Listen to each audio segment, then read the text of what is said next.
and we don't want that. But I'm hyped, man. You know, I sit here, I'm following this here around the league. I'm looking in what everyone is saying about every team when it's their turn to share how they're doing in the camp. So I'm excited about the season itself. You know, hey, we start this thing off Thursday, Texans Bears Hall of Fame game. I'm not looking for any start. I don't want to see CJ or anybody, to be honest with you. I don't want to see any of them guys play. But I'm ready to see some football. You know, I'm ready to see some football. You know, and I know we got I think we gonna zoom in on that NFC North. Am I right, big bro? Wherever you want to go with it. Yeah. We're gonna go around the NFL. So whatever right division you want to. Right now with the Texans, we had altercation early in the week with Darryl Stringler Jr. and Dalton Schultz. You know, physical altercation on the field. It's football. D'Amico Ryan took care of that. Team took care of that, and they moved on. That's what I want to see. You know, everyone is very high on Darryl Stringler Jr. right now around the league. Just listening, everyone is high on him. I'm still not high on him, Ken. Still not high on him. I still say, you know, yeah, he had 4 or 5 interceptions, but I always look at how he got the interceptions, you know, and how much of it was him and how much was the opposition just there, just throwing him the ball, you know. But from the word that I'm hearing from them guys on 610, you know, I follow them, listen to them every day for the most part. Camp is okay. The guy out of Georgia, the cornerback out of Georgia, is making his presence felt on that field, can boost up the secondary for the Houston Texans, which I am limbo about the secondary. Petrie, he had a great rookie season, but after that, he kind of been exposed to what his flaws was coming out of college. Why he dropped in the second round, coming out of Baylor, is that he can't play the pass. You know, can we keep Jimmy Ward on the field? You know, I think we drafted a safety in the 5th or 6th round. I'm not for sure, but again, I question about the Texas secondary, and for that part there, camp is gonna be very interesting. You know, seeing how Stringler and them boys in their back play this upcoming season with what should be a much better pass rush that they're gonna have. So I'm anxious to see which way they go.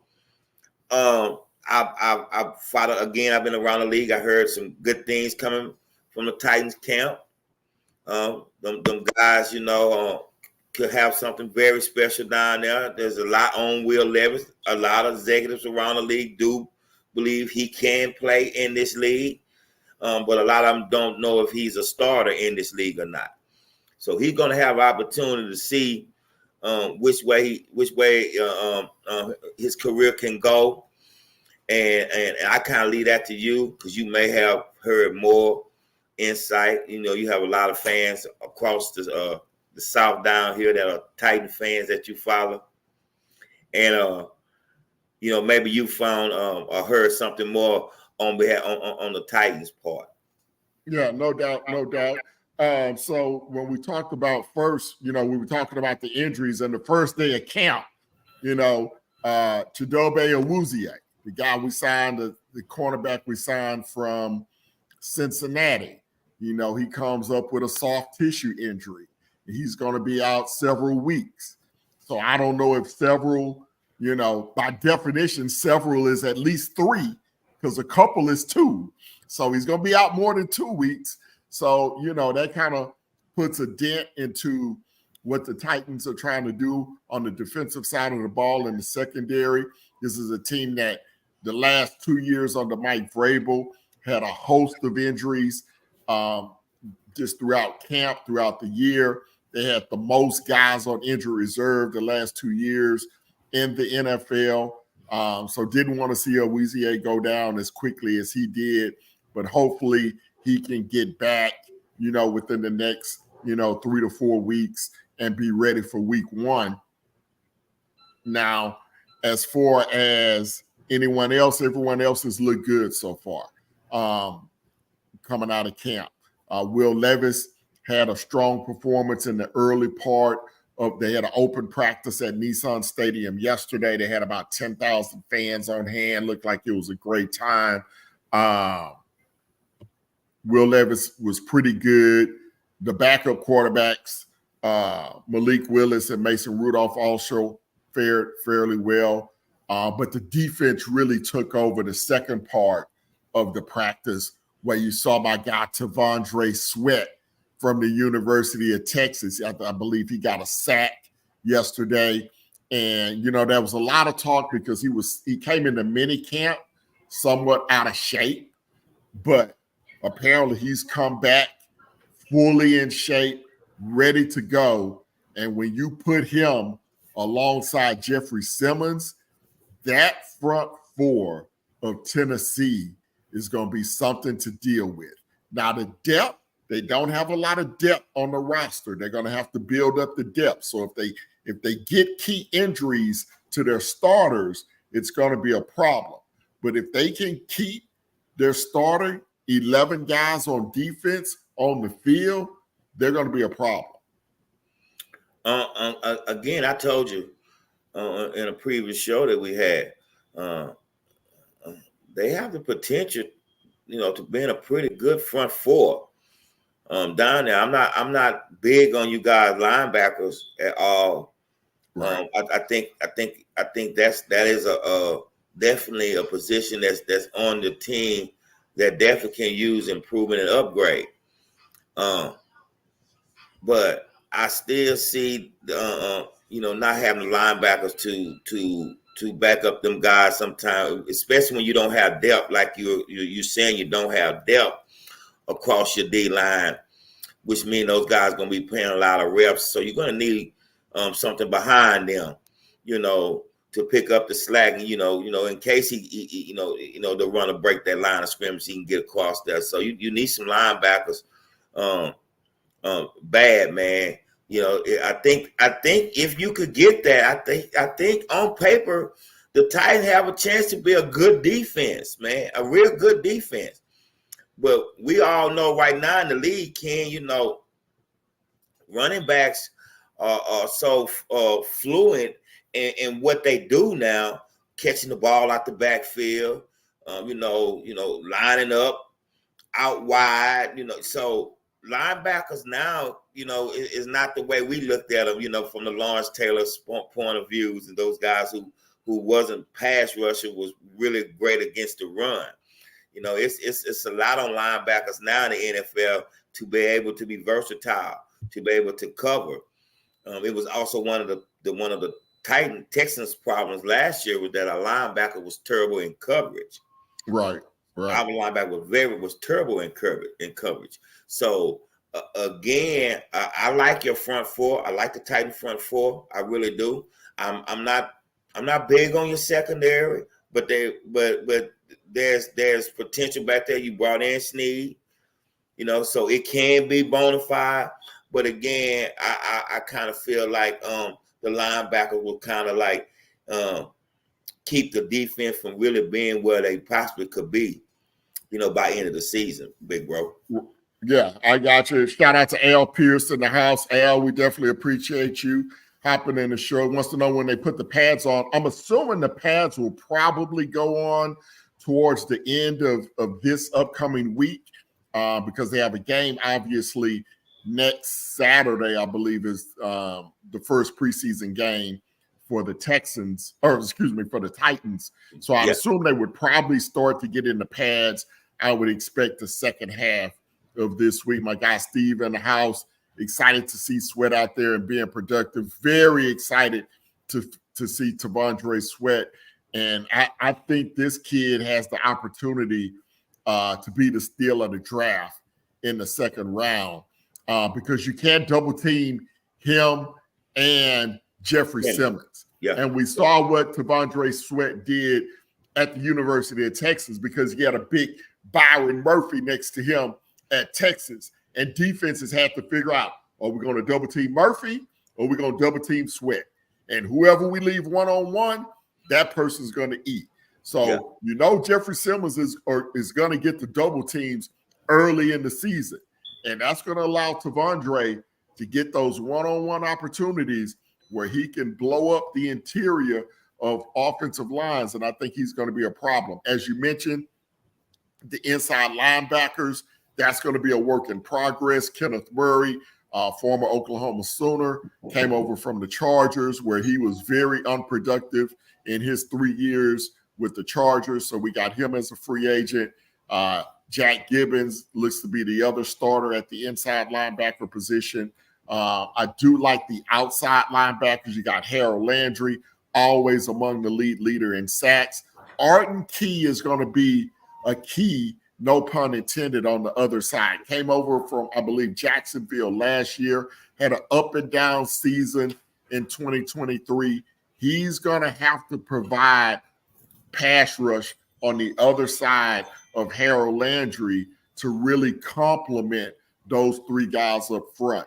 So Arden Key, I believe, is going to be the key. I think the secondary is really going to be I think the Titans really have a top 3 secondary in the NFL. If you get a Awuzie healthy, along with Snead, who's one of the best corners in the league, and then you got Amani Hooker.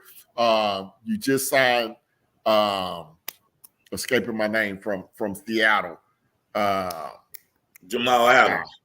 Jamal Adams. Thank you very much. Signed Jamal Adams. We'll see what he has left in the tank. But I think that Titan secondary has the opportunity to be one of the best in the NFL. And I was listening to Sirius XM, and I know you remember Brad Hopkins, offensive tackle, former number 1 pick for the Houston Oilers, played 13 seasons between the Oilers, and he was in that transition when the team went to Tennessee, played in the Super Bowl. Auburn guy, ain't he?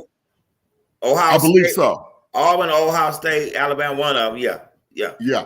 And so he was talking on Sirius XM this weekend, and they were asking him, about the AFC South and about the Titans. And he said the Titans right now are the most overlooked team in the league. People don't realize the talent that they've added at the skill positions, in the defensive line, and also on that offensive line. And bringing in Brian Callahan, who helped Joe Burrow get to where he is, can help Will Levis, and also his daddy, Bill Callahan, that can help that offensive line, because you got Cushenberry, who we talked about doing our free agency report, top 5 center in the league. Got J.C. Latham from Alabama over at that left tackle position now. You got Skorowski, a former number 1 pick at left guard. Not saying that this is a Super Bowl contending team at all, but I do think this is a team that's going to surprise some people. And if they can get the right breaks, they can be a playoff contender and a division championship contender in the AFC South. I mean, all that remains to be seen. Again, the Titans definitely added talent this offseason. They were busy. Again, I'm just concerned about again, a first-year coach, Levis. Not really a true running game right now. I mean, it's looked like the Titans going to be getting away from what their bread and butter was, what their identity was for many, many years, and that was running the football. So it kind of seemed like they kind of shine away from that right now, because the way the game is played right now. So I can see again. You asked me, man. They got the wide receivers are top 5 dude. Just them 2 guys alone. Let's be honest now. Me and you gonna always get on here and we're gonna shoot the job, and we love our team. But one thing we're gonna always do, we're gonna always tell the truth. We always tell the truth so our viewers know, hey, them guys up there, they talking, but they are truthful. Hey man, I love Calvin Ridley and DeAndre Hopkins. I like that. I like that. And you brought in Tyler Boyd. And you got Tyler Boyd. I like that. It makes me look. It makes me look at you again because I wasn't looking. I wasn't Yeah, looking. Yeah, I wasn't looking. I wasn't looking at the Titans. I really wasn't. You know, but it makes me look now. Hey, because I always told you, I say I like the signing. I like the Ripley Hop signing. I like that. Can they be coached up? Can your quarterback be coached up? right. Can That's he the be key. coached up? That's the key to the Titans. That's the key. And you won't have to go through the misery that the Texans went through. You know, when you have your run and your run come to an end. You know, the Titans for the last couple of seasons has not been a good football team. You know, but you haven't sinked though. You didn't sink. You were still competitive. You know, and shout out to Mike Vrabel for that. They were still competitive, but definitely was not a championship team that they had a few years earlier. Also, there's word coming out the coach camp from the coach that he's not going to change Anthony Richardson's style of play. It is who he is, and we're going to use it, and they're going to use it.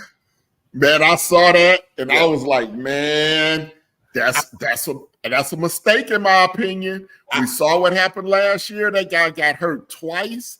The Titans actually put him out for the season when they dislocated his shoulder. And man, look, you better be careful with that kid, Indy. You better be careful. I'm all right with that. Let him be him. He has to learn to protect him. He got to learn to protect himself on the field, Ken. He can run. He can run. You can run. I love seeing, but protect yourself. You know, know when to take out. Right. I don't want him to be Cam Newton because Cam's career was over far too soon. Right. Because of those hits. And Cam a big boy. So I don't want his career. I want this young man to have a long career, man. He can be exciting, he can be explosive. You know, he has it. And today's NFL and the quarterbacks and the style of play that's coming from the quarterback position now, kind of like this, the guy sitting in the pocket game is damn near gone, Ken. And Ken, it didn't leave out gracefully neither. Here's the problem with the Colts. Okay, you got a running quarterback as your starter, but then you have Joe Flacco as your backup. Two completely different styles of quarterback. So if you implementing these running option plays into your offense and something happens to this kid, and now you got to go to old Joe, who I like, but you still got to go to old Joe at some point. Now it's a completely different offense for your offensive line. Your protections change. Your routes change for the wide receivers. Everything changes because you're going from, you know, a Ferrari to a 18-wheeler. You know, that's just going to sit back there. You know what I'm saying? And that's why I have a problem is that you have to get a quarterback, a backup quarterback that fits the skill set of your star. You know, that's what Philadelphia's done, you know, the whole time Jalen Hurts was there. They had Marcus Mariota as the backup. I forgot who they got as the backup quarterback now, but I think he has a little bit of running ability. Kenny Pickett. Was Kenny Pickett the backup? Kenny Pickett. Okay. I forgot about Kenny Pickett. Yeah. But yeah, I don't know, man. I'm concerned about the Colts in a bad way. I don't think they're going to be a contender this year. Well, here's my take on that, big bro. Change. We have seen throughout the last few seasons for sure. When quarterback goes down and the backup come in, and now the coaches has to change their whole plan, their whole approach of how they're going to play that game. And it's been successful. Change has been successful. Now, can it maintain that? That's a different thing. But change can get you through a season. It can get you through 6 or 7 games, 8 games, you know. Mm-hmm. Look at Minnesota. Look at the quarterback down there, the guy Dobbs. Look what happened when Cousins went down and they brought him in. You know, change. Now team had to adjust to a whole different thing. So, and they won. They went on a winning spree. They won. Right. So change is not necessarily bad for instant gratification. It can't go too long. It can't work too long. Look at what happened when they brought in Garner Minshew last season when Richardson went down. He changed the off. People think that he changed the offense. I don't think he changed the offense at all. But I think with Minshew, Jake 24 Titan in the house. Appreciate you, bro. Make sure you hit that like button, hit that subscribe button for us. With Minshew, at least Minshew could still move around. He could scramble in the pocket. Yeah. He could get out the pocket. He could get off platform. You're not going to really get that with Joe Flacco is all I'm saying. You know? No. You're not going to get that with Joe Flacco. But again, I think that the Shane, the guy, the coach of the coach, I think he's going to be one of the best down the line in the future, man. I really like that guy, Ken. I really do. He's a good coach. He's a good coach, man. Yes, sir. And that's why I have the coach, you know, finishing behind the Texans in the AFC South, you know, and because the coach himself is good for 4 or 5 games himself. Even with Joe Flacco out there on the field, the coach himself, I believe, is good for 4 or 5 games himself. That's how much I believe in that guy. But the shirt that I'm wearing, nice look. That's how I feel. That's how I feel about the Texans. Well, let's talk about the Texans. Let's go around the NFL. And we're going to talk about the Texans because you guys have the Hall of Fame game coming up. Of course, Andre Johnson will be inducted into the Hall of Fame. Great Houston Texan. Also a great Tennessee Titan, you know, for half a season. You know, so we're excited about Andre going into the Hall of Fame. But let's talk about your Texans, man. And, you know, what have you heard from over on Kirby this week? Trying to give me a vibe of what's going on over there on Kirby with the Texans. I like the swag of the Houston Texans. I like it. I love the roster. And I picked the Texans to go to the AFC Championship game. And remember, I told you something. I'm not going to say Super Bowl yet. They are in the AFC Championship game, at least. And I'm going to make a mid-season prediction whether or not I'm going to call Super Bowl or not. Because it's our time, Ken. It's our time right now. It's our time. Okay, I need some substance. I don't need the cheerleader stuff. Tell me what's going on at camp. What's going on with Stephon Diggs over there getting blown up? Kenyon Green, the first round pick out of A&M, has almost already secured his starting role as a left guard on this team. The number one pick about 2-3 years ago. That's the big thing coming out of camp, is that Kenyon Green is playing like an NFL player. We didn't say first round pick, just playing like an NFL player. You know, that it's a good thing coming out of camp. The running back positions. There are guys pushing Pierce. We're giving Pierce the backup role right now. We're not going to see much. Now I heard that Joe Mixon was hurt. He missed a few days in camp. Yeah. What's going on with Joe Mixon? Well, Mixon. You remember he had a little off-season surgery. It was minor though.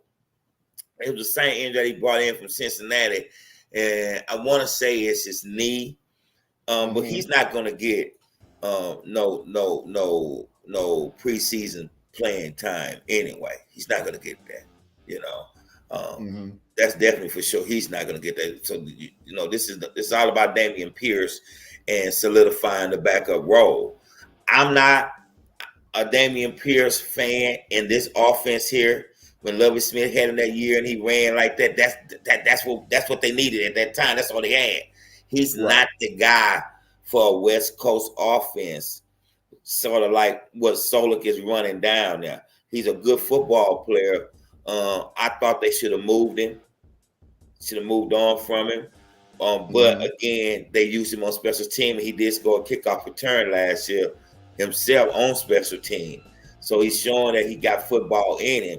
I just thought that he just don't fit this offense. I thought the Singletary is almost ideal. He's just not, quicker. He's not a bulldozer, but he kind of fit that West Coast style. He can catch the ball out the backfield. He's a good blocker. So should we expect to see any of these guys in the Hall of Fame game?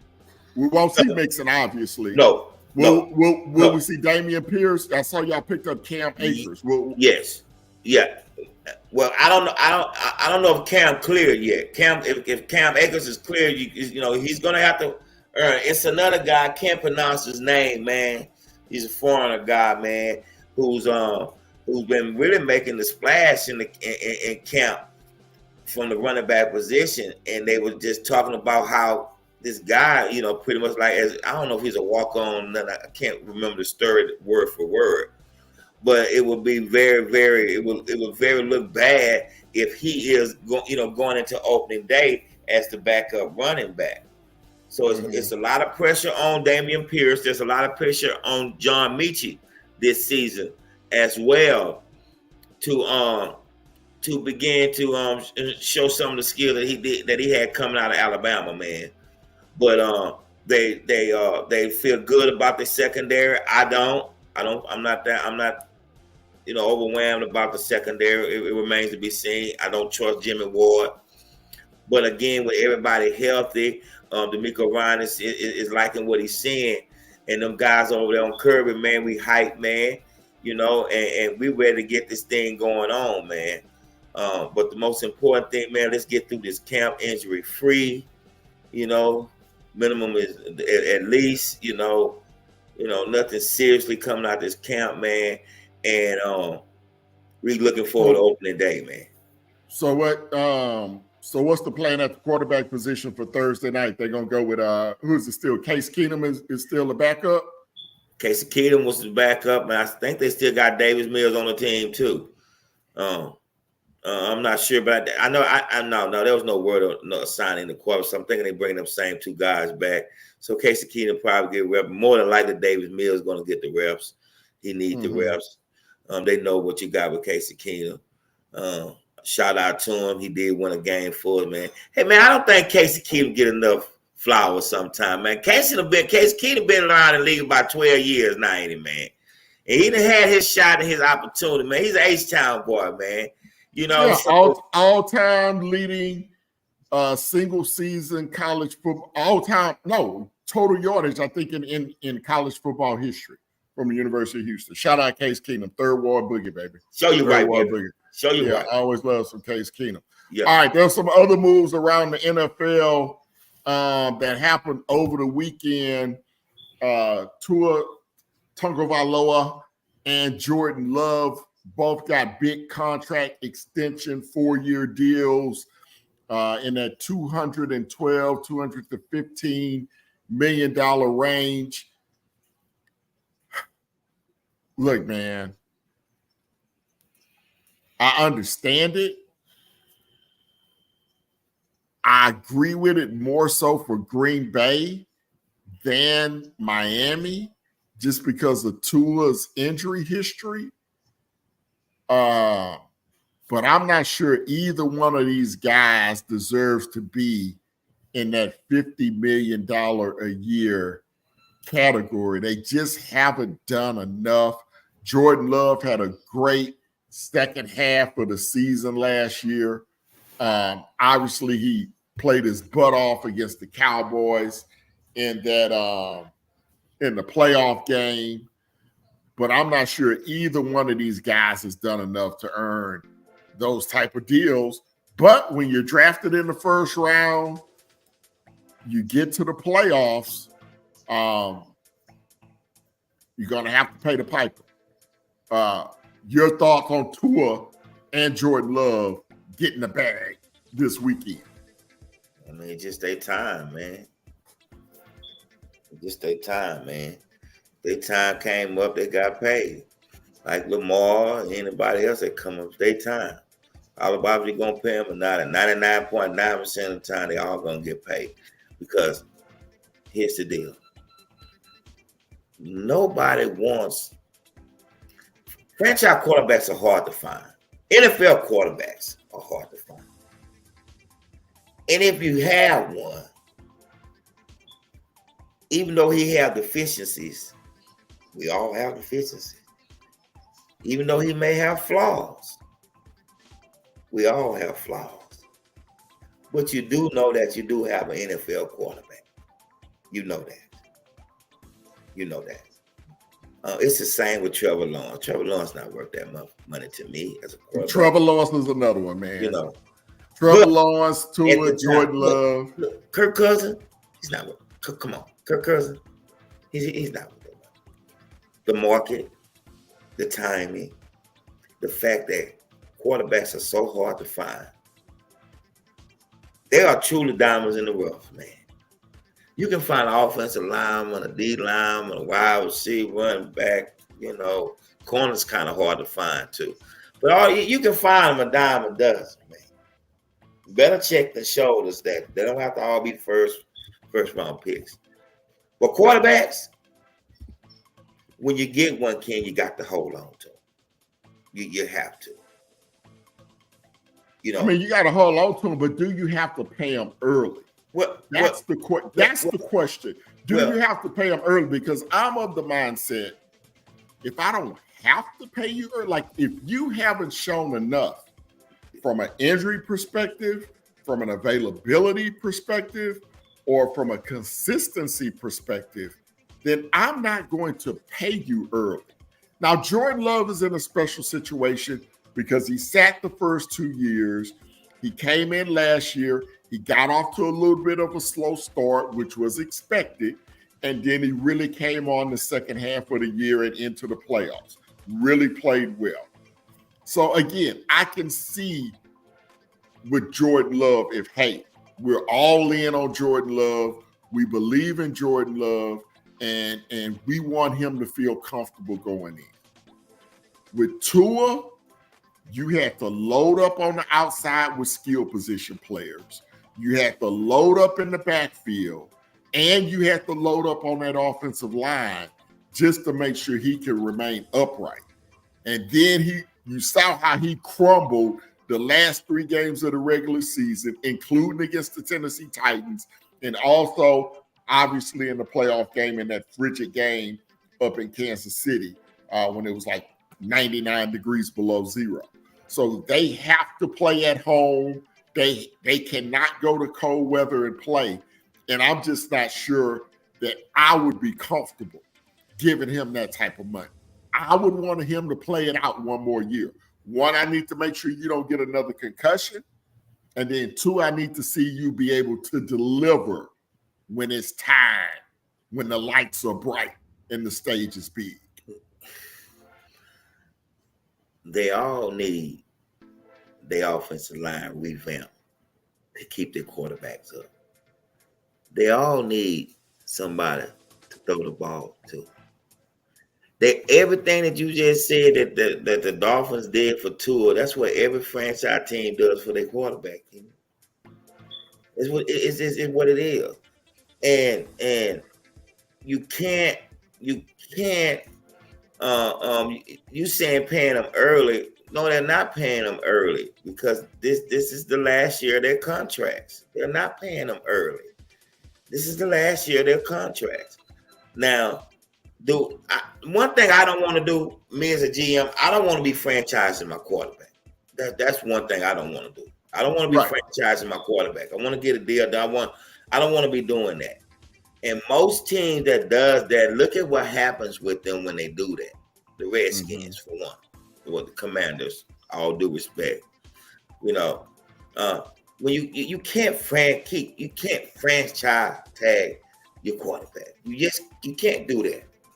The relationship will never be right, and now it's all about who can make the most money at that point. Look at Kirk Cousins, man. It's all about who can make the most money at that point. I'm not upset about neither one of those guys getting the money. Because again, with Tua has shown more than Love, but Tua has also been injured more than Love. So you got enough sample to say if you put something around him, he can play. It's the same thing with Brock Purdy. You put something around him, he can play. He can play. Just not upset about them guys getting their money. I'm not. But if I was gonna have something to kind of pick about, maybe I need to see a little bit more from Jordan Love, or maybe a game, maybe no. I did see a couple seasons of Tua to kind of know, if you put something around him, what can do. It's all about him staying on the field. But with Love, only got 8 games. If I'm gonna find something to say, wait a minute, maybe I don't want to do this right here. It is that maybe I want to see a little bit more with him. So. Yeah. Shout out to James in the house. The Titans play the 49ers Saturday, August 10th. James says, don't get too hyped if y'all beat the 49ers in preseason because our backup quarterbacks suck. Watch how we put that pop on y'all. All right, we got a Niners fan in the house.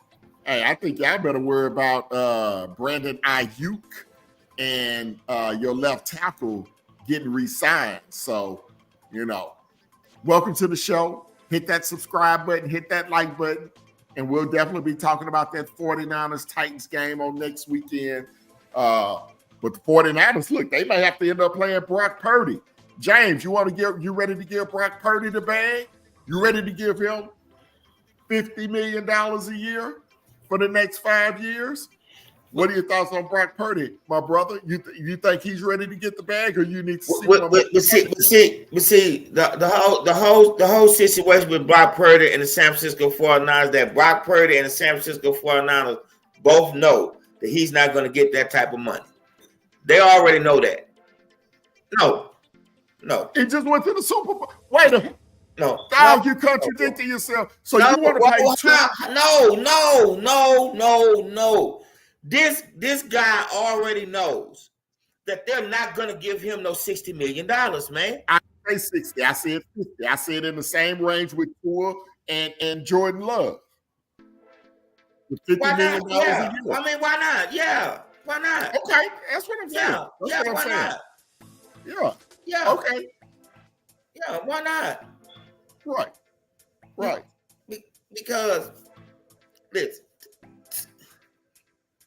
If when you say the bad weather about Tua, when you were sizing them up about the weather, that's more of a team than just him. That's more of a team than just him. I got you.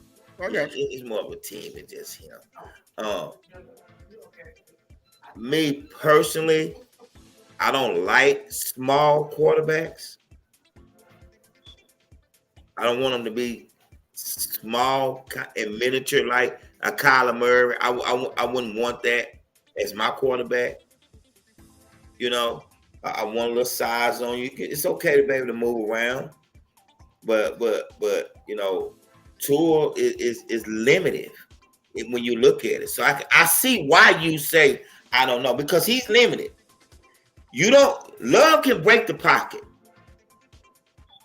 and you ain't holding your breath when he running. Right. Tua break the pocket, and everybody is walking on eggshells in Miami.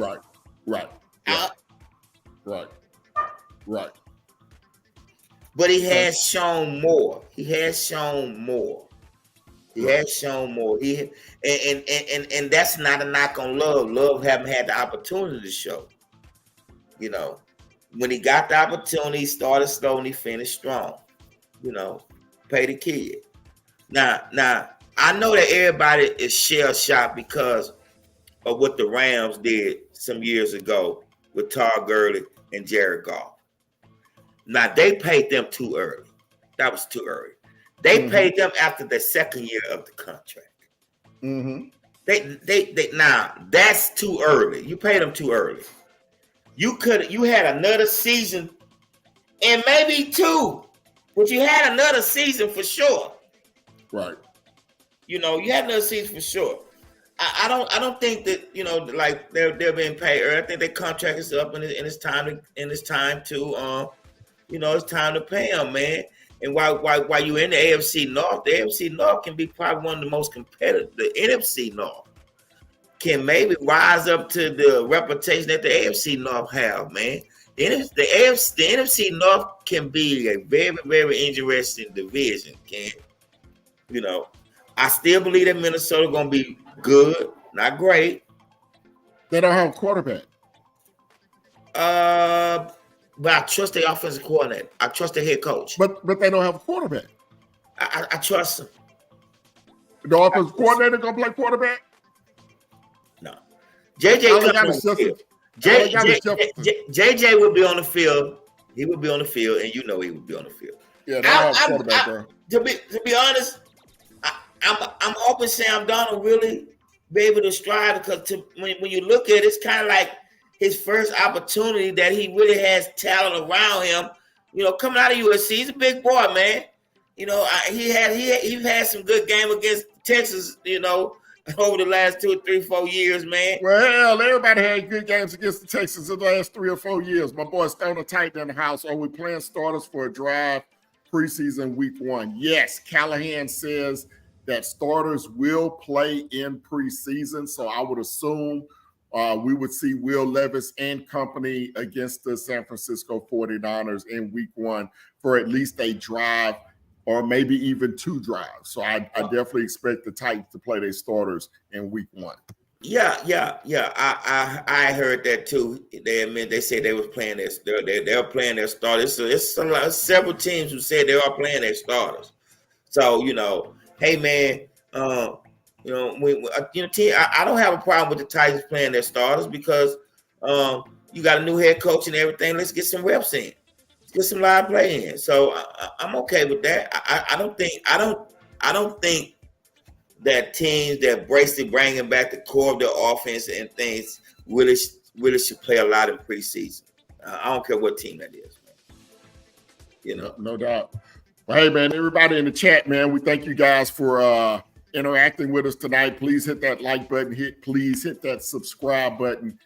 Share the show out, and we come to you each and every Sunday night, and we will start coming to you a little more often during the week as well once we get a little bit deeper into training camp. You were mentioning the NFC North. I like Detroit. I like Green Bay. I like Chicago too. I think Caleb Williams is going to be a really, really good quarterback in this league. You got to make sure that they have the pieces around him to be successful. And I trust that they will put the pieces around them to be successful. Obviously, the Titans have the Bears in week 1. We'll get I don't know if Caleb's going to play in the Hall of Fame game. He may get out there for a series against the Texans. I don't know what the Bears' plans are for that. Chicago Bears.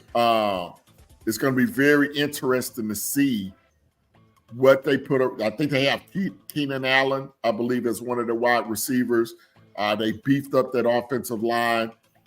They signed Kevin Byard, another former Titan, in their defensive secondary at safety. Chicago Bears are going to be an interesting team. They could be one of those teams, you know, that go from worst. I don't think they're going to go to first, but I think they are a team that can compete for a wild card spot. Minnesota's going to be in last place in that division, dog. I'm sorry.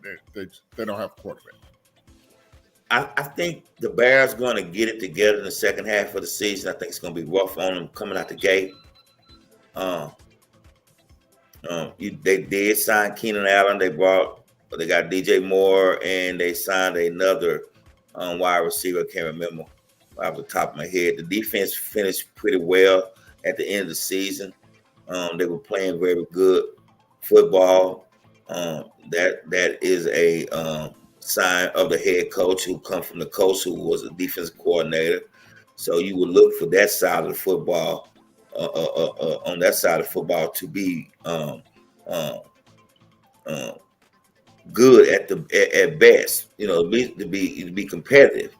It's the offensive side of football when you have a rookie quarterback and offensive coordinator who just left, Geno Smith, if I'm not mistaken. That's who they giving his cliche to, because he brought Geno Smith back from the dead. So that's kind of part of his resume right there. But I do think that Caleb Williams have a much better team around him than Justin Fields had his whole entire time there, which kind of suck when you think about it, Ken. It kind of sucks. You could have did the same thing that you did for this guy, for Justin Fields, and kept him in the building, and you could have did something with that first round pick that could have got you, that could have had you set up, like Dallas Cowboys, Minnesota trade time, something like that, of that nature. You could have done that. That's the way I would have went anyway.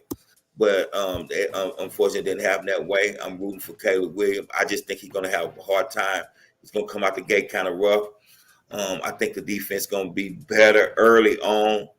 The Bears defense, I think early on, is going to be better. But I just think that they don't have enough pieces on defense to be solid for a whole season. So, again, I'm going to still put Minnesota in front of the Bears. But I do have the Bears winning 7-8 games, though. Yeah, I do too. I think they win at least 7 to 8 games. Yeah. And look, they get a break here, a break there. Yeah. They could end up being a playoff team. One guy we have not seen, and it's kind of shocking to me, maybe not to you. I know you haven't been a fan. Where is Ryan Tannehill? We all thought during the offseason that he would be a guy that would get signed by a team to maybe compete for a starting job, maybe a prominent backup role. But so far, Tannehill, he's still a man without a team. He went on the Scoop City podcast earlier this week, and Ryan said, they asked him about why he's still a free agent. And Tannehill said, nothing's really felt right through free agency. And through that, I had a lot of peace with it. There's nothing outstanding that jumped up and said, hey, I'll take a step back. And if something comes up down the road, whether that's in training camp, maybe a guy goes down on a team and gives me a call, you never know what's going to happen. So it sounds like Tannehill's pretty much at peace with the situation right now. He stated, he didn't just want to go to any situation. He wanted to go to a situation that fit. Obviously, the Tennessee Titans paid him a whole lot of money over the past 5 years during his time in Nashville, which the first 3 years were great. The last 2, not so much. Obviously, he had that brutal playoff game against the Cincinnati Bengals when the Titans Super Bowl window pretty much closed at that point. Are you surprised that Tannehill has not signed, and do you think he will be on a roster before week 1? Yeah, I'm shocked. I didn't know he wasn't on the team.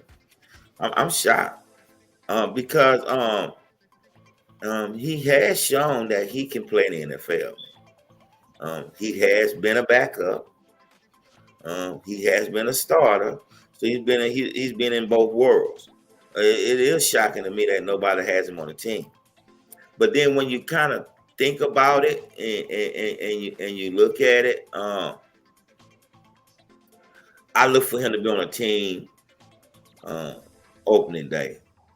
I do. I look forward to being on the team. Hopefully it won't be through injuries, man. I hate these injuries, man. You know, that's the biggest thing about the game of football that I despise the most, man. But unfortunately, it comes with it, man. I really thought a perfect spot for him. I thought there were two perfect spots for him. Let's hear it. One, I thought was Pittsburgh, obviously because Arthur Smith, his old offensive coordinator, went to Pittsburgh. But obviously they went and got Russell Wilson and they went and got Justin Fields. Upgrade to me. The other, yeah, I agree. The other spot that I thought would be good was the team we talked about a few moments ago, was the Indianapolis Colts. I think Ryan Tannehill would be a better fit in a Sean Steichen system. He is a quarterback that obviously he's lost some of his mobility. He still can get out of the pocket some, and you don't have to change your offense when you go. If you have to go from an Anthony Richardson to a Ryan Tannehill, I thought that would have been a really good spot for Tannehill to go to. Those were the two spots I was kind of expecting him to go to one of those two spots. So I'm kind of shocked that neither one of those spots opened up for him. And for a lot of viewers that just doesn't know Ryan Tannehill background, Ryan Tannehill was a wide receiver at Texas A&M. He's a wide receiver. Oh, yeah. All Titan fans know that. Yeah, he's a wide receiver, you know. Yeah. So, you know, he always been pretty agile, you know. He can move, you know. I there's nothing that I like about Ryan Tannehill, but I just can't put my finger on and say what it is I don't like about Ryan Tannehill. And I think my problem with Ryan Tannehill is more situational than I guess him as a player, considering the offense that was being ran when he was in Tennessee. You know, so I didn't get no moments from Ryan Tannehill when it was time for him to give me a moment or to give the Tennessee Titans a moment. Yeah. I didn't get that from him. Like I say, it's not something that I can just put my hand and say, "Why I don't like Ryan Tannehill," and I just can't put it on there because the offense that he ran wasn't built for him to carry the team. But it was you know, you got Derrick Henry, so play action is your best friend. It's the best friend you have is play action, you know. So you know, you have it right there. So and it just his moments. He didn't give us the moments, man. So right. I mean, he'll be on a roster, man. You know, fortunately for some, maybe unfortunately, but you know, hey. Well, we definitely thank you guys for chiming in tonight. We are done with the football version of the show. And again, we'll have a lot more. We'll actually have a game to discuss next week when we see what happens with the Texans and the Bears in the Hall of Fame game. Jake24 said he had his moments, he just didn't have them in the playoffs when he needed them the most. And I agree with that. He had a lot of regular season moments. I remember, you know, a couple of games against Kansas City. He did have some big throws in the game against New England, in which we ended the Tom Brady, Bill Belichick era. He had some big throws late in the fourth quarter of that game. But yeah, he was missing that moment that you want your franchise quarterback to have in a playoff game, in a big moment. There were some moments against Kansas City in the AFC Championship game that he could have made that game a little bit more competitive in the second half. Obviously, we talked about the game against Cincinnati that he came up small in, very small in. That was pretty much the beginning of the end. So that is that. So we'll see where Ryan Tannehill ends up. But coming up next, we're going to get over to baseball because there was a big series in H-Town this weekend, and we'll talk about it here in 30 seconds. You guys are tuned in to the danger zone. Punk, you're in the danger zone. You're in the danger zone. You're in the danger zone. You're in the danger zone. You're in the danger zone. You're in the danger zone. You're in the danger zone. You're in the danger zone. You're in the danger zone. You're in the danger zone. You're in the danger zone.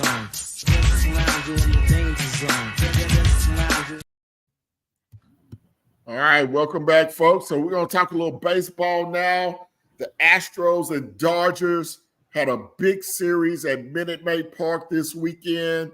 I know the first two games, Friday and Saturday night, were sold out. I'm not sure. I think today's game was close to being a sellout. The Astros win 2 out of 3 from the Dodgers. They lose this afternoon 6-2, but they won the first 2 games of the series.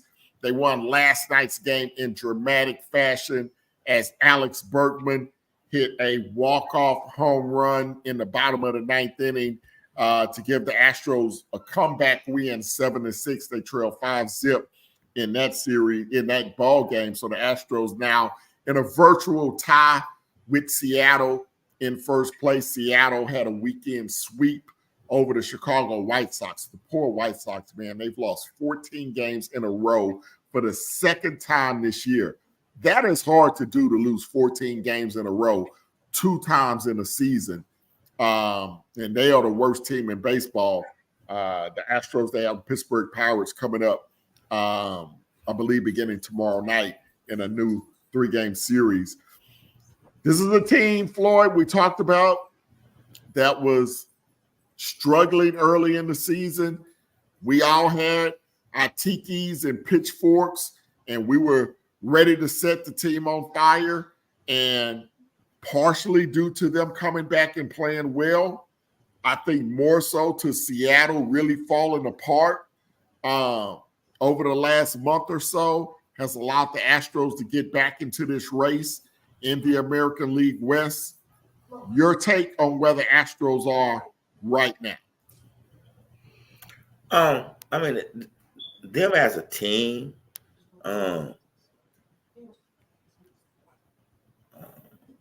it's kind of beneficial of a weak division.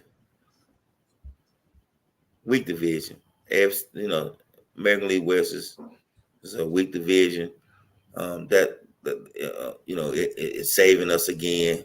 We will probably more likely hold on to this thing against the Mariners. I don't see the Rangers getting hot.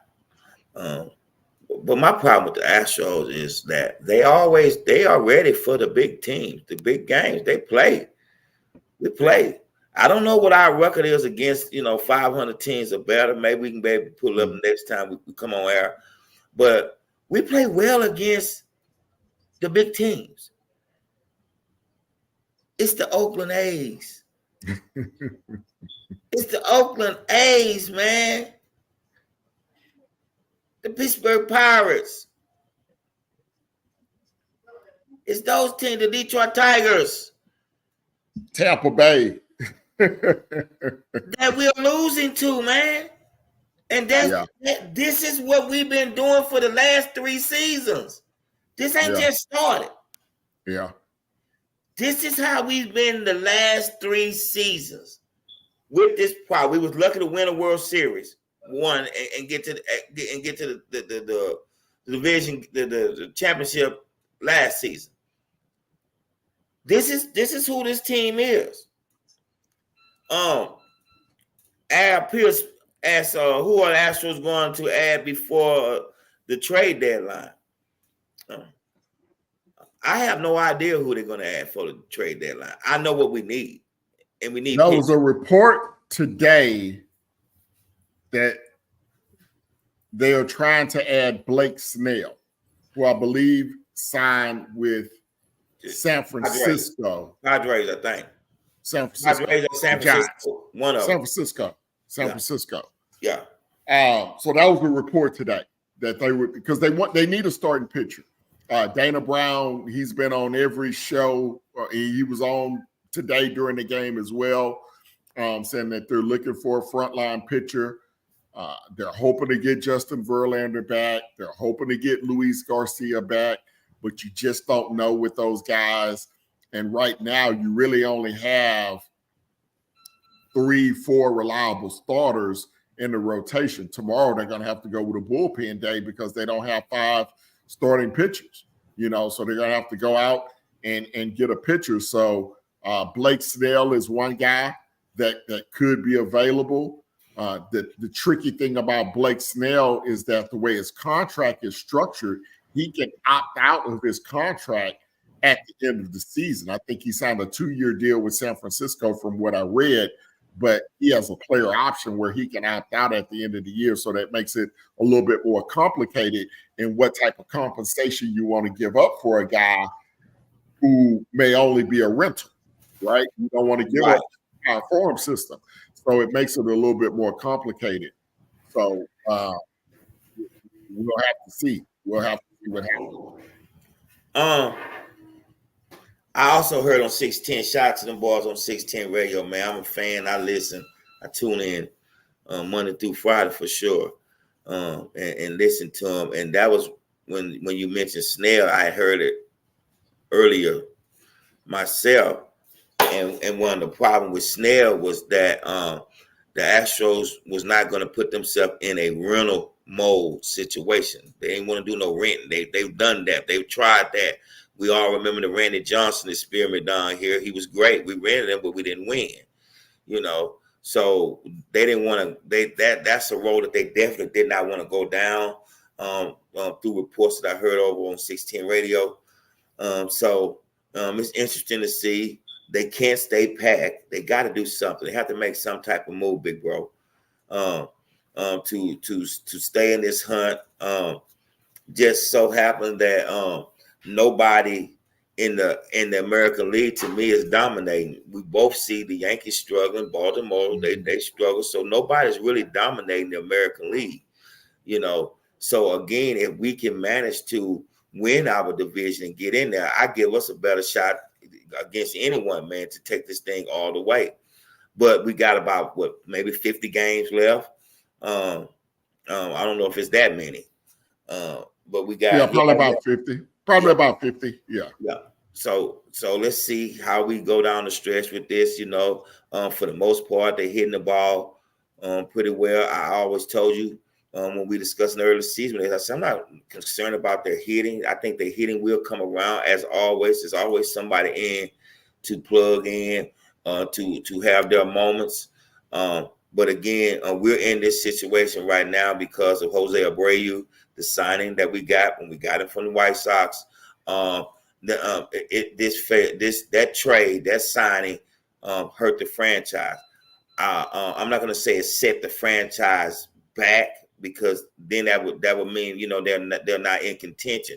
But I will say it hurt the franchise by Abreu not being able to live up to expectations. Mm-hmm. So right now, that's what we're dealing with as a whole.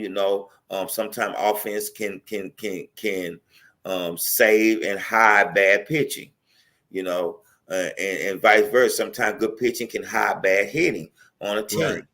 So we was looking forward for that. I think the Lance McCullers thing, I really think they had a lot of eggs in the basket with Lance McCullers, that unfortunately it didn't come out the way that they wanted to. He kept getting setback after setback. So it's interesting now how we have managed. And man, let's listen here, man. Let's give a shout out to the manager of the Houston Astros, man, because we was on his ass, man, all season long. Let's give a shout out to him, man, for them being able to get back into this thing in the position that they're in right now with basically no starting pitchers, man. Let's give him a little credit. We have to. He's done this so far. Now maybe you don't want to bring the parade out right now, and I'm with you on that. You don't want to bring out the parade now, but let's give him thus far, man. He's been able to manage, man, and bats. Offense has been carrying this team. And offense has been the reason this team lose. We are still terrible at one-run games overall for this season. We're terrible. So let's see how this thing go down the stretch. And Well, that's why managers make a difference in 1-1 games. So I'm not giving them any credit. No, okay. Not yet. All right, Not yet. I understand that. Hey, Yeah. I understand. I respect it. I respect it. Not yet. Not yet. You know, but boy, we had dirt. We throw dirt on that man. We throw dirt on that man. We throw dirt on that man. Yeah. You know, so I try to be a big guy. We got this platform, man. You know, our motto is keeping it real. So we're gonna come on. I gotta keep it real. You know, I gotta keep it real, man. And I'm about to be real if when we get ready to shift this thing over to the men's Olympic basketball team, because it's time for some things to be said. Yeah, so I think the Astros are going to be okay. Obviously, they do need to get a pitcher. I don't like your general look from a fan perspective. I like your general manager being authentic and giving you the information that fans want. But I don't need the whole league know that I'm out shopping for a pitcher. You know, I because that drives the price up. Oh, we know what you need. Everybody knows what you need. So yeah, we're gonna charge you, we're gonna put a tax on it. You know what I'm saying? We're gonna tax you because one, you're the Astros and we don't want to see you win anyway. So for us to help you, we're gonna tax your ass. Yeah. So so he's got to be in. Look, he worked behind the scenes when he was the assistant general manager in Atlanta. So he loves the media, he loves to talk, and I appreciate that. Obviously, that's what I do. But if I was a general manager, I would be a little more coy in my communication on what I need at the trade deadline. I don't want to be driving up the price. You know, I want to bring the price. I want to go on the air and say, you know what, we good. We good with what we got. Now, behind the scenes, I'm working on the phones trying to get a deal done. But in the public, I'm good with what we got, because if you end up not getting anyone, then you're dealing with the disappointment. Then that's when the criticism comes in. You've been talking for 3 weeks about you need a pitcher, and you weren't able to go out and get one? What are you doing? You let all your middle relievers go in the offseason and you didn't replace any of them. What are you doing? So he's got to learn to be a little bit more coy with the media than what he has been. That's just a little media one-on-one training. Once again, my brother. And I want all our viewers to know right now, I don't care how many we got, 1 or 100 or 4,000. I love my brother. I love Ken. That's my brother. But he always blow things up, y'all. He blow things up. He want people to be something other than whom they are.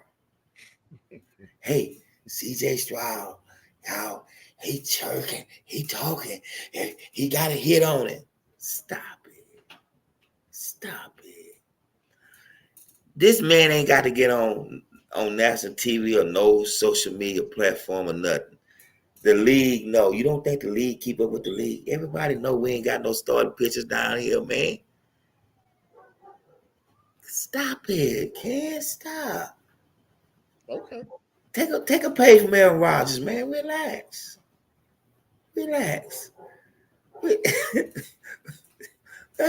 my brother. Relax. It's okay. The price is going to be high anyway. Everybody knows what you need.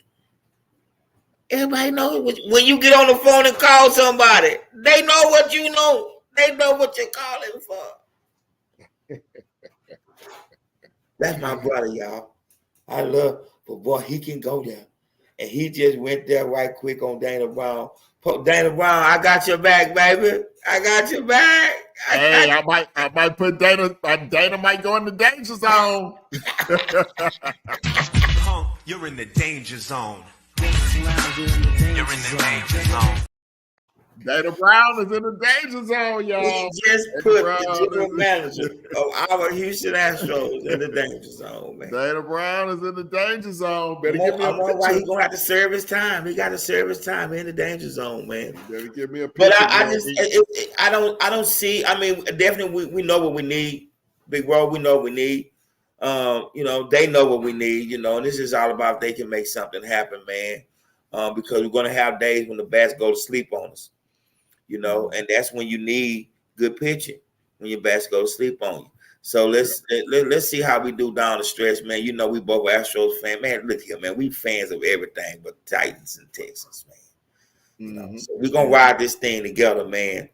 And hopefully, man, you know, we can hang another banner up. Man, we can hang another banner up, man. Let's get number 3. Let's get number So 3. you're right, man. Let's do it. Well, shoot. Well, hey, man, before we get out of here, let's go and hit on these Olympics real quick. USA basketball team, they won today. They got off to another shaky start. They were down 10-2 early against Serbia. But Kevin Durant came out. I think he went 8 for 8 in the first half, 21 points, 5 for 5 from 3. LeBron James had another big game. I have a theory on LeBron James. Let's hear it. Let's hear it. Obviously he's been tremendous so far in the exhibition games, and then again today. And people say, "Man, LeBron James looking like he's the best player." He looks like he's still the best player in the world, right? I have a theory. For those that don't know, and this is something I learned in watching the Olympics. Obviously, we know there's some rule changes, some differences. I didn't realize that the court was actually shorter. Yeah. Olympics. It's 92 feet, I believe, compared to 96 feet in the NBA. So there's a shorter court. The games are only 40 minutes as compared to 48 minutes in the NBA. So it's 8 minutes shorter. The 3-point line is also shorter as well, right? And you have 3 to 4 days between each game, obviously, right? Because the games are more spread out. I think all of those factors enhance LeBron being able to put on the performances that he's been able to put on. There's less wear and tear running up and down the court. There's less minutes to play, so you can go all out for the time that you're on the court. Obviously, you're playing against, not as you're not playing against NBA talent all the time. There are a lot more NBA players in these Olympics than there have been in the past, but all in all, it's still not NBA level, in my opinion. So I think all those factors have led to him being able to dominate the way he's been able to dominate. And that's not throwing any shade, but I just think those are some factors that people have to take into account that maybe some haven't taken into account.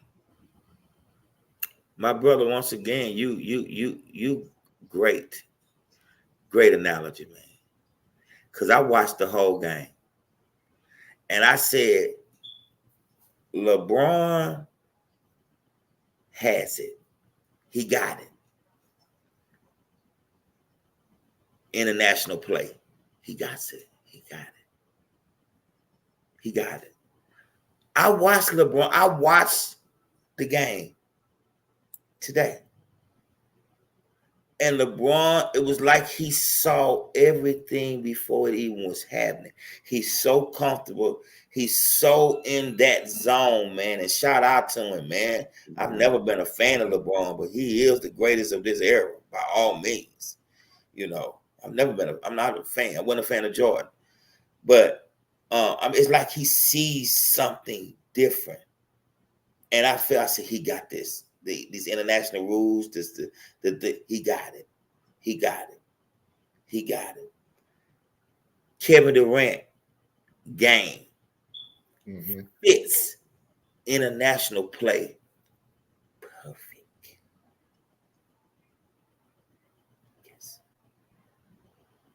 is why you saw that. See, the U.S. Olympics, the U.S. players hadn't gotten worse, Ken. It's just the world has gotten better.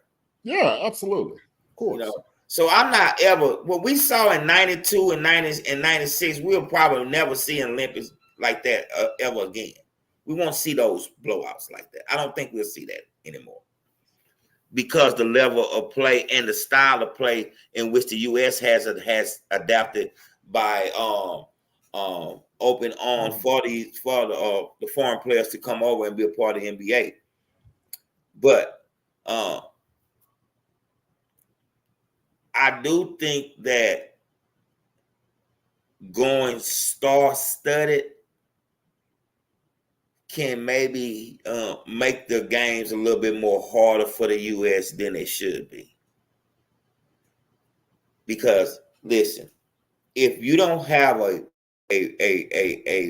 role, or you don't know how to manage 12 bona fide NBA stars, then you don't need 12 bona fide NBA stars.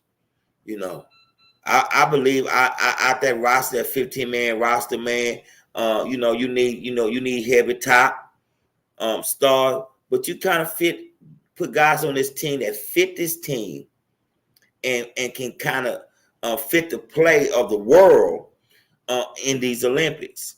I just think that, you know, you're guard heavy. You got too many of the same players out there on the floor. And to see Tyrese Halliburton and Jason Tatum not even get any minutes today is kind of letting you know it. And it wasn't that they had bad, Joel Embiid for that matter. It's not that they had bad games. Is that Steve Kerr is trying, he's trying wholeheartedly to adjust and to find the right combination of guys. The good thing about this Olympic team right here, these guys don't have no egos. Joel Embiid is the only one crying right now. He's the only one out here crying. Nobody, all these guys are just great, happy to be over there to play. When they get minutes to play, they get on the floor, they do their thing, and they try to bring this gold medal home. Joel Embiid taking this a little bit more personal by this play, the flag, and all the other nonsense that sometimes that he brings to the game that I used to didn't like about his game, and I held it against his game because I thought he did a lot of showmanship, too much showmanship to me. That was just me. But this last season kind of showed me, hey, man, this dude is a great NBA player, one of the greatest big men to play this game. But other than him, I think all these guys on the team has accepted their role. If they play, they play. If they don't, they don't. They're not getting paid anything for this. You know, they're not getting paid anything for this. I mean, if they're up on a Nike, they probably have something included in their Nike clause or something like that. But they ain't getting paid to go out here and do this. It is an honor to play for your country. That's what they're going out there doing. So I don't think anyone is plexing or sold or salty about anything. Embiid, he'll come around though. He'll be okay. But I just think that the future teams don't have to be as star-studded as they are if you're not going to play but 10 guys anyway. You know, I don't think you need to be that star-studded.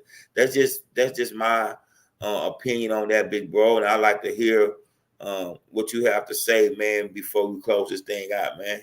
Yeah, Neil Kipps in the house. What's up, bro? Hit that like button, hit that subscribe button. Thanks for jumping in tonight, my brother. I appreciate you hopping in.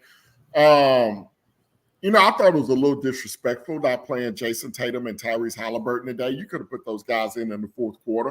I mean, it was a double-digit lead. It was a blowout. The game was pretty much pretty much done at that point. Now, maybe you said where it may be more disrespectful to put them in a blowout than to just say, hey, we'll get you your minutes in the next game. But you're talking about a world champion in Jason Tatum. You're talking about a guy that's first team All-Pro.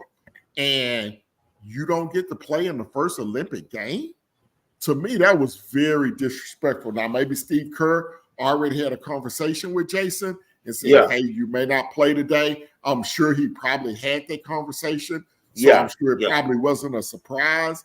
But still, at the same point, I think that was very, very disrespectful not to get that man some time on the court. And he's first team All-NBA above LeBron James. above Kevin Durant, above Devin Booker, So I thought that was a bit disrespectful. Man, Joel Embiid. Well, speaking of Booker, man, and I'm just say this and continue with the segment that you was doing. Man, I'm at the point right now, man. Devin Booker to me is highly overrated to me. He's overrated to me. This is the first season that I actually watched him every chance that I got. I've seen him play in the past, but Devin Booker is overrated to me, man. He's kind of like this Donovan Mitchell thing. Do you agree with me, big bro? I do. I've always liked Devin. I think he took a step back this year.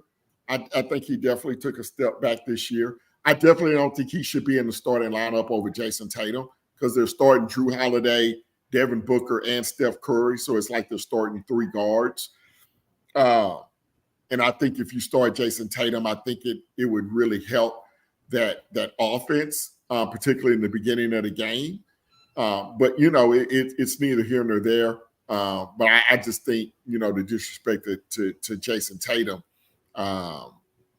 today, I had a problem with that. That. As far as Joel Embiid, now, did he really say that he thought he should be the flag bearer, or was that He said that. He said that. I saw that, and I thought that was just an internet joke. He said that he was the reigning MVP. He said he was the former MVP. If he actually said that, he done lost his damn mind. Man, crazy, man. He done lost his damn mind. That man crazy, man. That man crazy. I mean, come on, bro. That man you gotta be more self-aware. I'm hoping he said that tongue in cheek. I hope he said it tongue in cheek and he wasn't serious. I don't know. But at the end of the day, he's got to get better. They may have to end up putting Anthony Davis into the starting lineup at some point because they can't continue to get off to these slow starts. Because, again, it's a 40-minute game, and you get another team that's hot from 3, you get down like you got down to South Sudan, you might have a hard problem coming back. You might not even come back. Right. Say Bron showed he's the GOAT doing his thing at 39 years of age. Yeah, LeBron is playing his ass off. He playing his ass off. So, Absolutely, man. They were doing the MVP. He's the MVP. Yeah, shout out Simone Biles too from H-Town, and she did her thing in gymnastics. They're showing the gymnastics right now on NBC. So shout out to Simone. Hope she does well. She sprained her ankle. She was actually performing with a wrap on her ankle today. So that was something to see. So hopefully she is not hampered by that for the rest of the Olympics, and hopefully her and the U.S. gymnastics team can bring home gold. But that's my take on the Olympics so far. Well, I mean, I think we got a goal in the swimming too in the relay team. I saw some swimming last night myself. I think we got the gold or the silver was one of them we got. So I mean, there's a few events that I definitely tune into. Basketball is one of them. Track and field. I love track and field, but I try to watch swimming too. Because U.S. has been pretty good in swimming over the last couple Olympics. Guess those guys, Phillips, and all those guys was winning those gold medals. So again, I'm ready for track and field myself. Yeah, I'm ready for track and field, man. Yeah, and it'll be another week before we get to that. Yeah, but also surprising, man, of the celebrity that's over there, the celebrities that's over there in Paris right now. I'm snooping. A lot more of them is over there right now, man. So shout out to them, man, for making it over there, supporting the country, man, and letting them know, man, that we still the front barrel, man. Hook or crook, we here, man. So let's hopefully we can bring some more goals in, man. Yeah, I was actually a year ago today.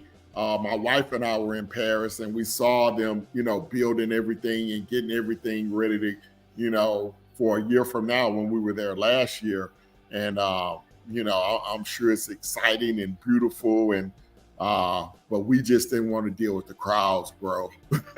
We did not want to deal with the crowds. So that's why we went last year instead of this year. And plus, it's a lot more expensive to go this year with the hotels and everything. So shout out to everybody that's over there, man. So, but anyway, man, we definitely appreciate everyone being in the house tonight.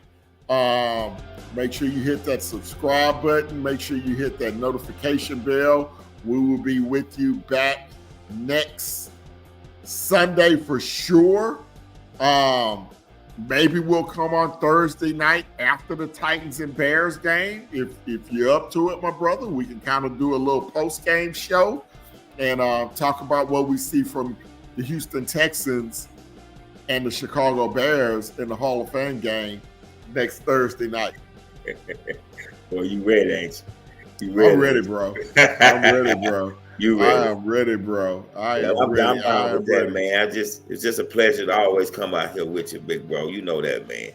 Yes, sir. Yes, sir. We definitely appreciate everybody tuning in tonight. So we're going to get on up out of here. We hope you guys enjoyed the show. As we went around, if you caught the end of it, hey, it's on YouTube, Danger-Zone Podcast. Subscribe. And we'll see you on Thursday night after the Bears and the Titans. Good night, everybody. Have a great week.